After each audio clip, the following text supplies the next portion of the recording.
V4U Radio. Welcome back to the evening podcast here on V4U Radio again. This is the second podcast on promoting the Financial Literacy Week at NAIT, which is coming up on November 19th, 20th, 21st, hosted by the JR Shaw School of Business. I am so honored to have Dr. Thomas Verghese, the chair of finance at NAIT, along with some dynamic students from NAIT and Grand McEwen. We're going to talk about how financial literacy is important in Canada, especially among the youths, not just the youths. All generations can really benefit from it. And this is an online program which comes once a year, 19, 20, 21st. The biggest highlight is it's free of cost.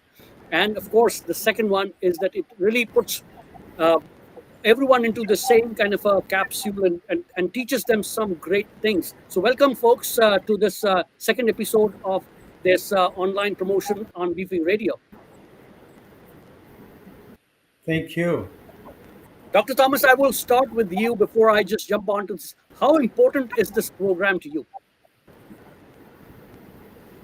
This is for our program, the finance program at the JRSSB School of Business. So we, as the chair of the finance program and the program as a whole, we strongly believe that we do have a responsibility to make sure that our students gain valuable insights to manage their finances and navigate their future careers. So we were just focusing on our JRSSB School students first, but now we know it is not just for our students, it is for the NAIT and for the larger community. So it is very important. And again, as a whole, as Canadians, we are not good at managing money. That is why we do have November as a financial literacy month. As you know, since in 2012, the Parliament of Canada designated November as a financial literacy month. So since then, lots of programs all over Canada is being hosted, and we are so happy that JRSSB School of Business, NAIT, is also part of that initiative. Biggest happiness comes from the realization that I'm in the same room as students who are almost half my age, or so just make me feel so younger once again, back to the school environment. So bringing you, Stefan, you're the president of the finance club at NAIT, and I know that this program is well rounded for not just the students, but so tell me something about your role and how excited are you about this program? What are you expecting out of this whole 3-day workshop? So kind of the background on me and kind of creating the finance club was to help all students, but mainly the first, second, and third year students to kind of get into the events and networking events that Thomas has been hosting. I noticed that there was like a lack of attention to it. So this is a huge event that's going to be helping students to kind of get a bunch of questions like answered from the field, from financial professionals that have been probably alumni from NAIT, and possibly like when it comes to certifications and whatnot, to kind of get them a well-rounded answer of where they're expected to go when they're graduating. So I think this is a very vital event for anyone who's even thinking about finance. So I should have given the chance, ladies first kind of concept, my apologies. But coming to the ladies now, Gayatri, as a student, first year commerce student at Grand McEwen, right? That's what you're doing. Of course, finance seems to be at the core epicenter of your interest, passion. If you are attending this program, we are just pre-celebrating this. The celebrations have started at least online on this Financial Literacy Week. But if you had to ask a question as a student on financial literacy, anything that simmers in your mind which is more important to you personally? Yeah, financial literacy is very important in everyone's life, no matter what age they are. But one question that I have is that many people don't really recognize or realize that they're not financially aware or informed. So I just want to ask, what implications does it have on their life, their savings, and their future? So, Dr. Thomas, not that I want to start the conversation right now, but do you think this is one of the questions which would be covered in this three-day seminar, which Gayatri asked about the savings and all that. So would this be something which will be covered just to create that expectations? Yes, we do have a variety of sessions, right? For example, finance 101 is one of our sessions that we host. It says do's and don'ts of borrowing money, leveraging credit, and repayment. Then there is money 101, how money works in building your financial roadmap. Make my money work as a DIY or non-DIY investor. And there are a variety of sessions which will help you, Gayatri, answer your questions. Okay. So Daria, I come to you now. Of course, as a very young student and of course very active, what do you do now if any financial dilemma comes in, a question comes to your mind? An example is taking a student loan or how to use a credit card. Is a credit card a good thing? Debt is questions like that. What do you do right now? If where do you go to ask these questions right now? I think I've been really blessed to have parents that are actually both in the financial industry. So, honestly, from a very young age, I learned how to save, what to do, and kind of how to manage my money. But I think the biggest reason that I wanted to join in the financial industry was because as students, those questions are always in our mind. We learn everything in school, but we don't learn how to manage our money. And I think that's one of the biggest things, right? Because we earn money, we have fun with it, but how do we make it really work for us? So I think right now, social media is a huge tool that we all have, but it's kind of hard to see what's right, what's wrong, which is why this event is such a huge importance on students to join and getting correct information from financial professionals and people who are really willing to come here and answer those questions for us. So what I heard is, of course, you're blessed. Your parents come from that background, but not every student has that type of a asset at home. So what Yeah. I heard is, if you did not have your parents as the financial advisors or financial literate individuals, you would have gone to a person who's more financially more informed, right? Yeah, correct. I Okay. think with social media, right, it's hard to know what's right and wrong. So going to that professional would kind of make me feel more secure on get the information that I'm getting. And it's, again, don't get me wrong here. And as I was reading through the the government of Canada also realized that how much it is deficient in the Canadians who do not know how to manage money. More than that, the unethical practices, which is kind of very prevalent. People do not know that. Uh, have you? I'm just throwing the questions to you kids here as students. Have you come across any kind of unethical practice in general at a very high level? Any scams which you are open to really give a one-liner that this is something which has troubled you, or you have tried to really know more about it? Anything?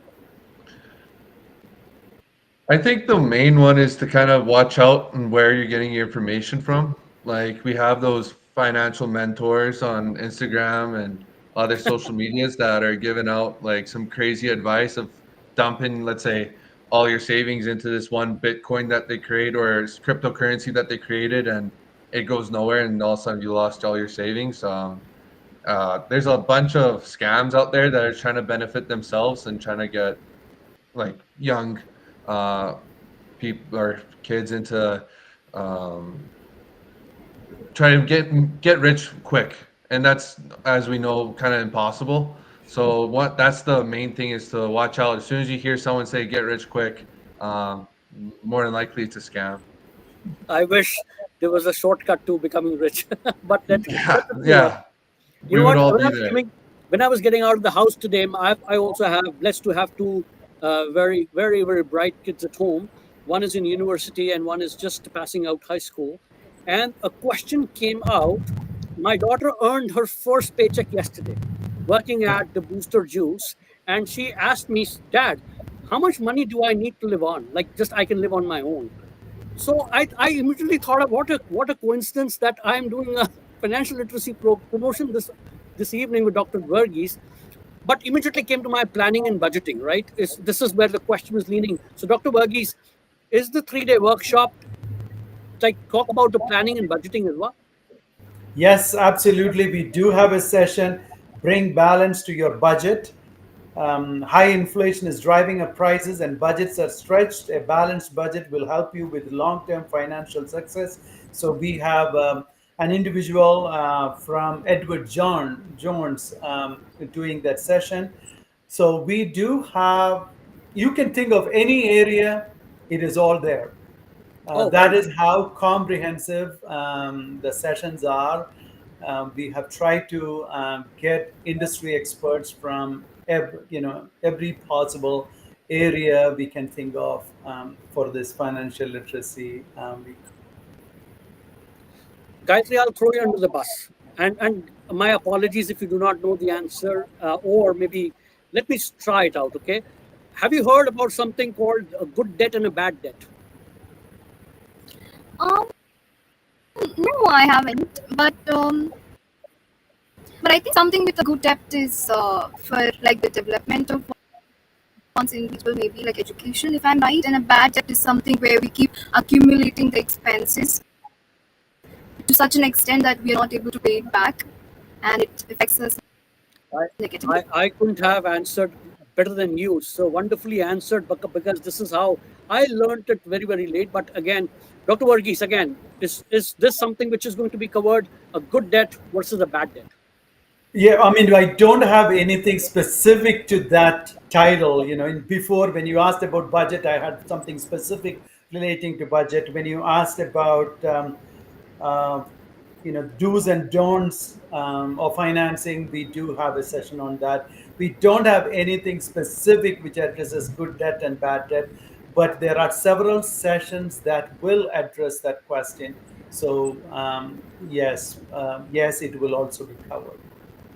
Um, Questions again, because I think the best way to really engage is ask a question and then see how would the session be covering that. So there I'm coming to you now. How about that? Is that okay? Sure. So, like a good debt and a bad debt, do you think there is a good saving and a bad saving? That's a good question. I feel like maybe I want to say, but I think all savings are really good savings. It has to go back on your purpose. From when I first started saving, I think I was at the age of 16. Everyone has like these elaborate ideas, like, I'm gonna save for a car or save for a house. But I was told from a very young age that you want to put some money aside every month and pretend like it doesn't even exist. Because once you start saving from an early age, it's going to help you on in the future with like accumulating the returns and just like doing well with the investment market. So I think there is good savings, but I'm not too sure about bad savings. Dr. Varghese, coming back to you now again. What I was trying to lean is because we've got so many vehicles to save: TFSAs, RRSPs, RESPs. So, would this session be covering anything about different types of savings options Canadian banking structure is offering? Yes, we do. Absolutely, yes, we do have that. Two sessions, in fact, saving and investing. Learn the importance of building savings and the five principles of investing. That is one session, and the other session is investing wisely. What does this mean for you? And there is also another one, which how to outperform the stock market using life insurance. Oh wow! Again, this is another session, and that I really love the title of this session. How to outperform the stock market using life insurance, and nobody has to die. This is one of our former instructors, Ted Notes. Um, um, he is with the SIP Financial from Vancouver. So he will be facilitating that session.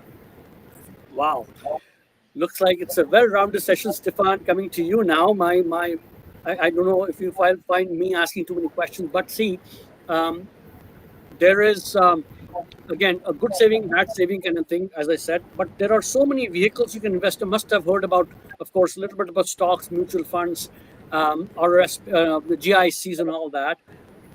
As a student, do you know the difference between all the vehicles?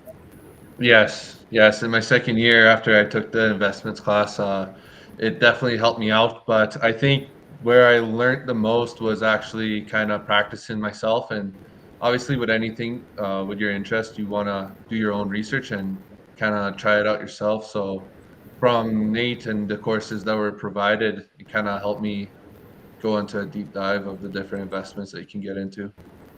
Perfect. But do you see that over the last couple of years, the influx of newcomer students has been absolutely like there are so many news. Do you for sure. find that the difference in knowledge is higher, lower, same? Any comments? Have you noticed anything? And who's in more need of such programs like the uh, financial literacy programs? So with the big influx of international students, it's actually kind of nice because you're getting an outside opinion of the same topics that were kind of given. Let's say if you were the different types of savings, for example, or the different type of investments that are provided. There's a different opinion on how you should do it, which I always have an open mind when it comes to anything. There's no really right answer when it comes to finances. Kind of how are you going to develop your plan and to make it customized to yourself, right? So, is there one person that's better than the other, or one group better than the other? I don't think so. I think as a group, I think in all schools, I think I could also vouch for McEwen. Um, when it comes to finance itself, as students, we kind of grow together, which is nice, which you can see with Thomas's event that's coming in. And then also with the finance club, we kind of put our opinions and our knowledge together and it grows. So coming back to you, Dr. Burgess, and again, I think thank you so much to all my panelists today for helping me run this promotion. I never just wanted to just run it. I wanted to make it thoughtful. But Dr. Burgess, you heard the whole kind of sentiment. I think you would be expecting similar questions during this. Uh, do you want to maybe just take a few minutes just telling up my viewers, audience, a little bit about the 3 days, how it's divided up into different programs? I know you've touched a little bit, but maybe just give us a little bit of well-rounded uh, how the whole 3 days are allocated, kind of thing, and then just that's how we'll end the show today. Absolutely. Thank you. So this is a 3-day event on the 19th, the 20th, and the 21st. It's a free online event. There is a link. So we will post that link. Um, so all you have to do is just register using that link. Um, you will get the link to attend the session. It is from 4 to 6. Every day we start with the keynote speech. On the first day, we have our Vice President Academic, Peter Leclerc. He is going to give us a 15-minute keynote speech. On the second day, we have Shannon Phillips, a professor from the University of Lethbridge, and Sean will be our keynote speaker on the third day. He's from McNally High School. And then after that 15 minutes keynote speech, then we do have concurrent sessions run. So 4:15 to 5 is once there will be two sessions at that time. Then 5 to 5:45 there will be another session happening. So altogether there are 14 sessions that will happen. All of these sessions are recorded. So once you register, you are in the program. You will get the link for all these sessions. And later on, when you have time, you can watch. Even if you miss one session, don't worry. You will have the opportunity to watch these sessions. This is a fantastic program. This is completely free, and we are catering it to everyone. It's not just for our students, it is just for everyone, because the ability to make informed financial decision is essential for a well-functioning society. Each day, our financial choices, the choices that we make, influence our personal security. It influence our well-being. It influence our long-term prosperity. So having that financial knowledge is so important as daily living. Similar, exactly the same importance that we pay to our health consciousness, it is important to pay the same relevance for our financial health as well. So I strongly encourage everyone to register, attend this free online session, and support the federal government initiative. Once you are part of this, you are in fact supporting the federal government initiative. And since 2012, the Parliament of Canada designated November as Financial Literacy Month. And since then, there are sessions happening all over Canada in the month of November. So NAIT is so proud to be part of it. And I am so thankful that you are all supporting us. And thank you, V4U Radio and Anupam Srivastav for supporting us. And thank you, Stefan and Dairya for joining us. And thank you, Gayatri, also for joining us this evening. Thank you, Dr. Verghese. I could have summed it so well as you have. And so, again, to all my viewers who are watching or who will be watching the stream, get ready, take your papers and pen out, write some questions down if you want to just attend one, two, or all the sessions.